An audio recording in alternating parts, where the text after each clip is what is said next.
There are rules to surviving a werewolf. Everyone knows them, or at least they think they do. Full moon, silver bullets, don't get bitten. Simple, clean, comforting.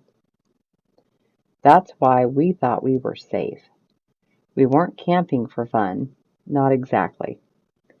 My uncle had died a month earlier, and everything he owned passed to me, including an old RV I barely remembered from childhood. It had been sitting for years out near a stretch of forest he used to visit alone. People said he was strange, kept to himself, talked about things that didn't exist anymore. Old things. The RV was still there when I found it, parked at the edge of the trees like it had been left in a hurry. Paint faded, windows dusty, but intact, waiting. I brought two friends, Lena and Rob, to help me clean it out. We made it a night trip. Thought we'd sort through everything, stay over, and leave in the morning. It felt respectful somehow, like finishing something he'd started. The first thing I noticed when I stepped inside was the smell. Metallic, faint but there, like old pennies and damp wood. The second thing was the box. Hidden under the small table bolted to the floor, locked, heavy. Rob pried it open with a screwdriver. Inside were bullets, dozens of them, dull, gray, not shiny like ammunition, almost tarnished. "Your uncle expecting trouble?" Rob joked. I didn't answer, because there was something else in the box. A folded piece of paper, yellowed, handwritten. I read it out loud.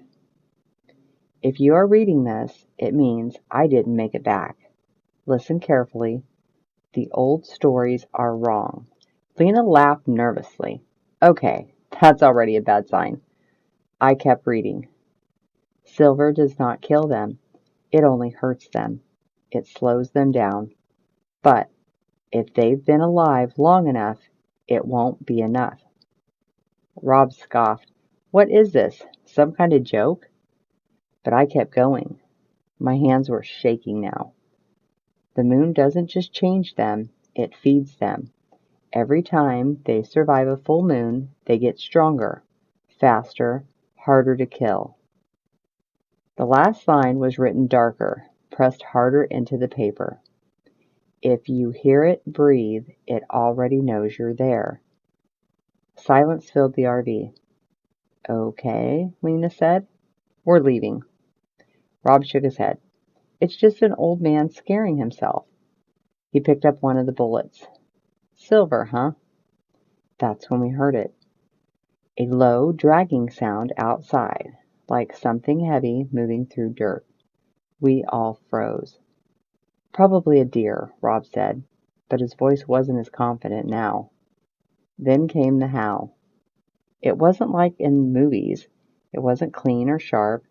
It was layered, like two voices trying to come out at once. One animal, one not. Lena grabbed my arm. "That's not normal." The RV creaked. A thud hit the side, hard enough to rattle the cabinets. "Okay," Rob said, now fully serious. "Get the door locked." I already had. Another hit, stronger. The whole RV shifted slightly on its suspension. Something outside exhaled, deep, heavy, close.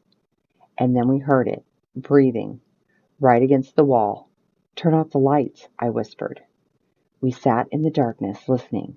Slow footsteps circled the RV, each one deliberate, heavy enough to press into the ground. Then the scratching started, long claws dragging across the metal. Lena covered her mouth to stop herself from making a sound.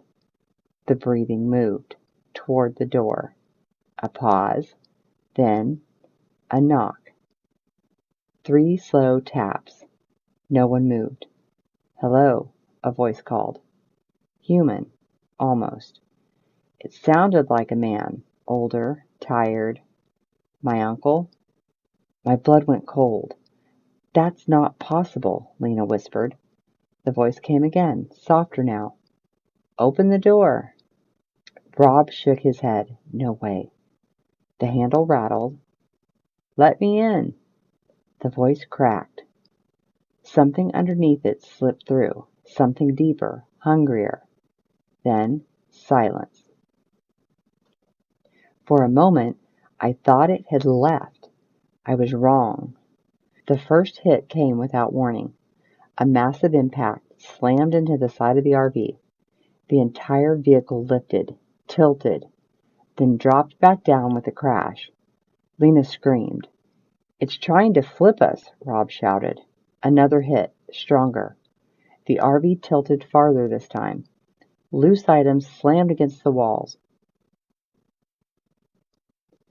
I grabbed one of the silver bullets. Pointless, but it felt like something. Do something, Lena cried. Outside it growled, not a normal growl. It sounded like bones grinding together, like a voice trapped inside a throat that wasn't built for it. Then it stood up. I didn't see it, but I felt it. The weight shifted, the footsteps changed. 2 legs. Something massive leaned against the RV, and slowly, one claw punched through the side. Metal tore like paper. The hand that came through wasn't a wolf's. It was something worse. Long, twisted, covered in coarse, dark fur, stretched too tight over muscles. And the strength behind it, it pushed.